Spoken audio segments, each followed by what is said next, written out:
Leaders. Madame Carole McQueen, ambassadeur du Canada à Tunis, vous avez présenté vos lettres de créance au président de la République, Béchir Sipsi, le 3 décembre courant. Vous êtes le 19e ambassadeur du Canada à Tunis et la première femme à occuper ce poste. Vous êtes titulaire d'un PhD en relations internationales de l'Université d'Oxford en 2002. Et avant votre nomination à Tunis, vous étiez directrice des relations avec les États du Golfe à la Direction générale du Moyen-Orient au sein du ministère des Affaires étrangères et du Commerce international au Canada et à l'étranger.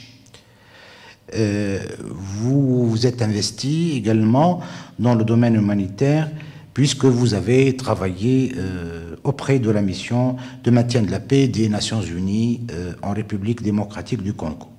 Et vous êtes l'auteur d'un livre intitulé Humanitarian Intervention and Safety Zones, Iraq, Bosnia and Rwanda. Madame l'ambassadeur, bienvenue à Leaders. Excellence, la coopération entre la Tunisie et le Canada est, à notre avis, bien au-deçà des réelles potentialités des deux pays. Je pense notamment aux échanges commerciaux qui restent modestes dans leur volume. Je pense aussi à la coopération dans les domaines technologiques et universitaires. Envisagez-vous des actions concrètes dans ces domaines?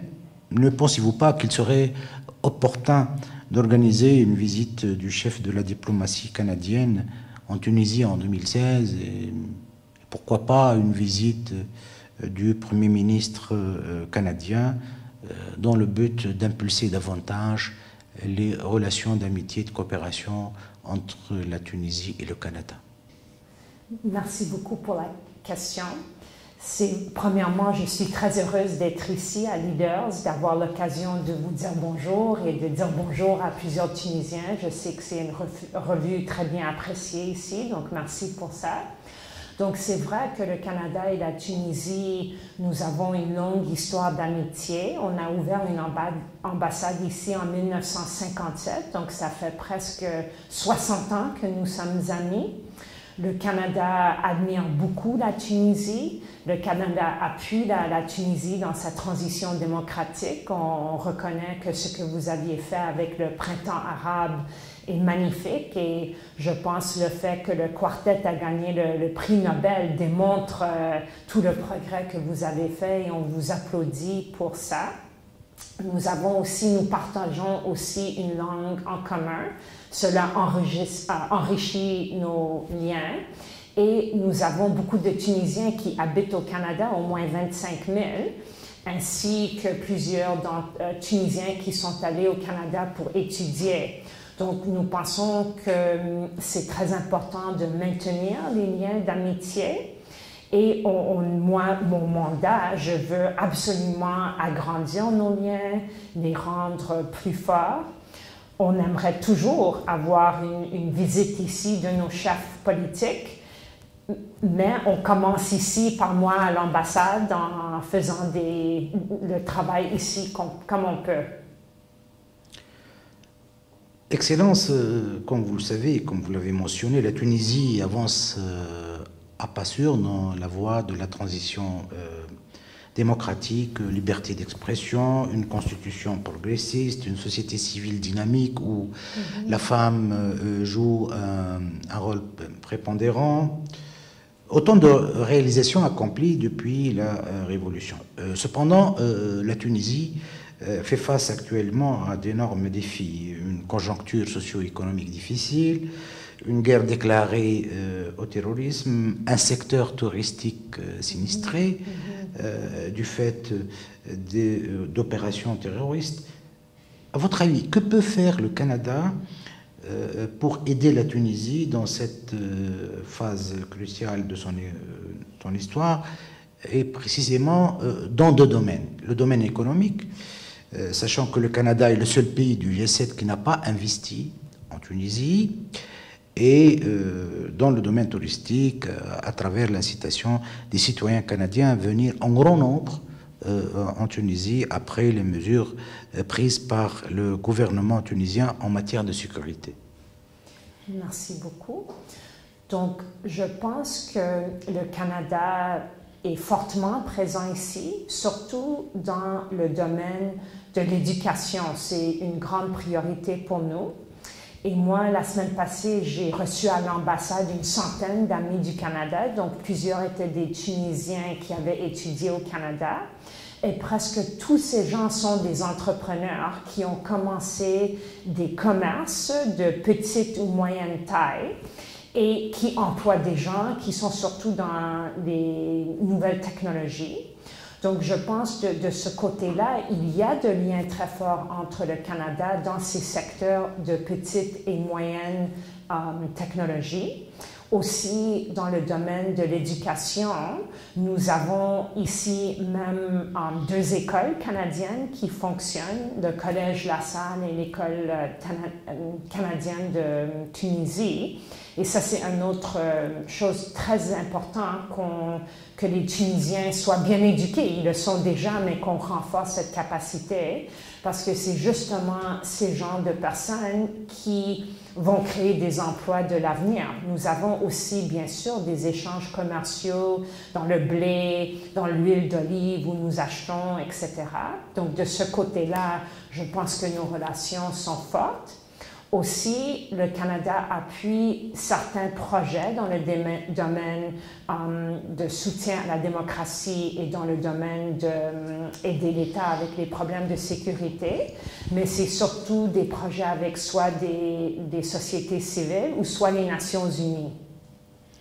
Et quid des investissements canadiens en Tunisie? Est-ce que vous envisagez de sensibiliser des opérateurs économiques canadiens à investir en Tunisie?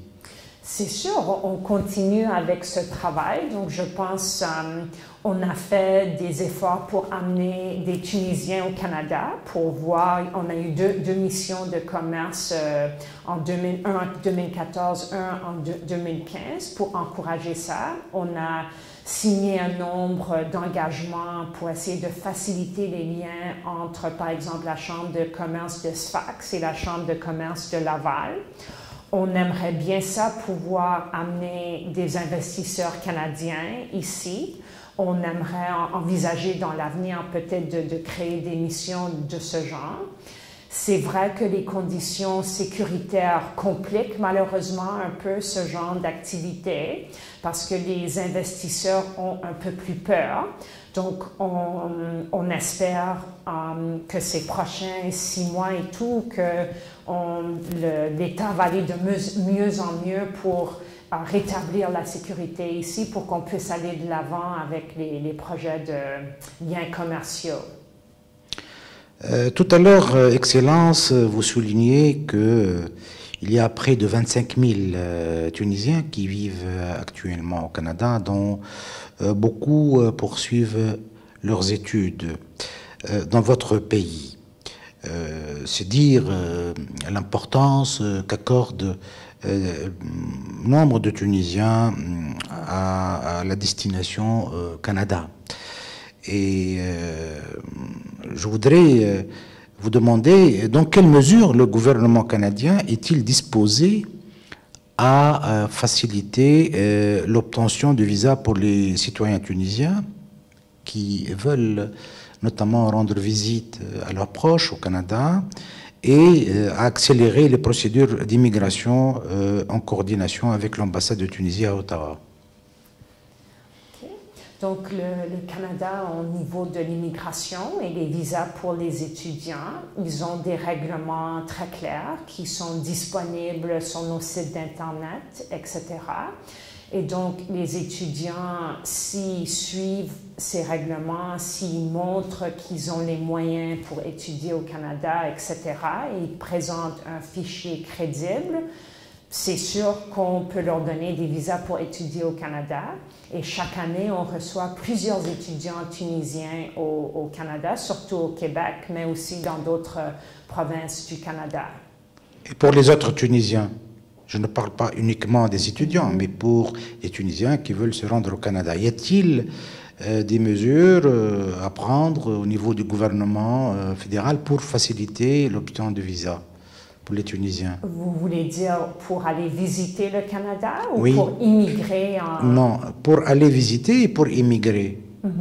Donc, en fait, il y a des catégories différentes de visiteurs. Donc, pour ceux qui veulent aller visiter le Canada pour voir de la famille, pour visiter notre pays comme touristes, ils font un type de demande de visiteurs non permanents. Pour ceux qui ont l'intention d'immigrer, il faut aller sur notre site web où il y a toute une explication sur comment appliquer et comment faire la procédure. Y aura-t-il du nouveau dans le dossier des avoirs gelés avec l'avènement du gouvernement libéral? Oui, donc en fait, moi je suis très fière de représenter ce nouveau gouvernement libéral. Déjà, le ton du gouvernement est très ouvert. Notre premier ministre a dit qu'il a l'intention que le Canada s'engage encore davantage dans le système international, dans le système multilatéral. Aussi, il a annoncé et maintenant il met en œuvre une politique d'accueil pour les réfugiés syriens. Donc, on espère accueillir 25 000 réfugiés syriens d'ici la fin de février.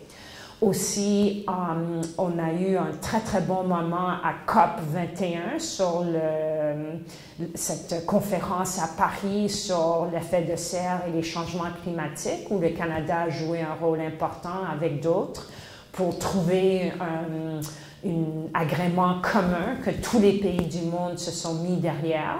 Et on espère d'aller de l'avant sur ce dossier. Donc ça, c'est quelque chose de très positif. Et l'autre chose que j'admire beaucoup de mon premier ministre, c'est qu'il a nommé un cabinet où 50% des représentants sont des femmes. Donc ça, c'est quelque chose de nouveau, c'est quelque chose de spécial.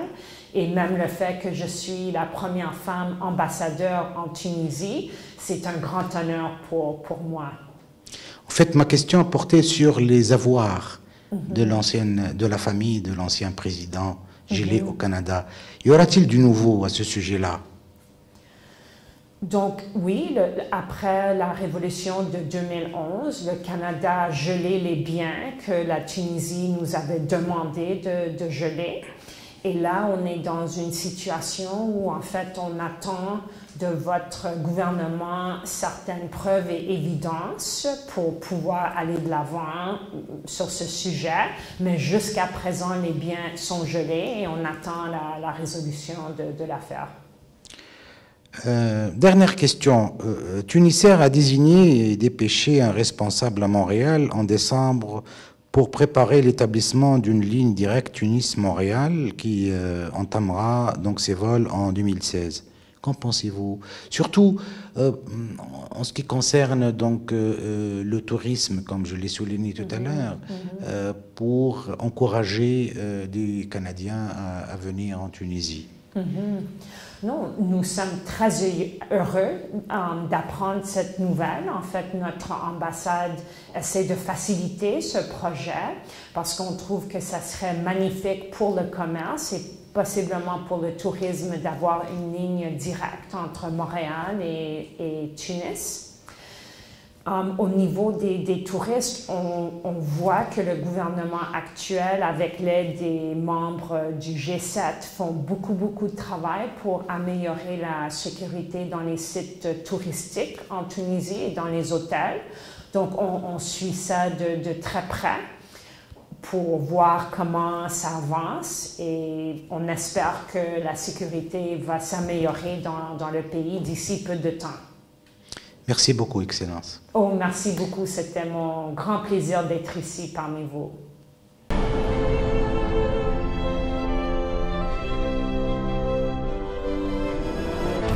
Leaders.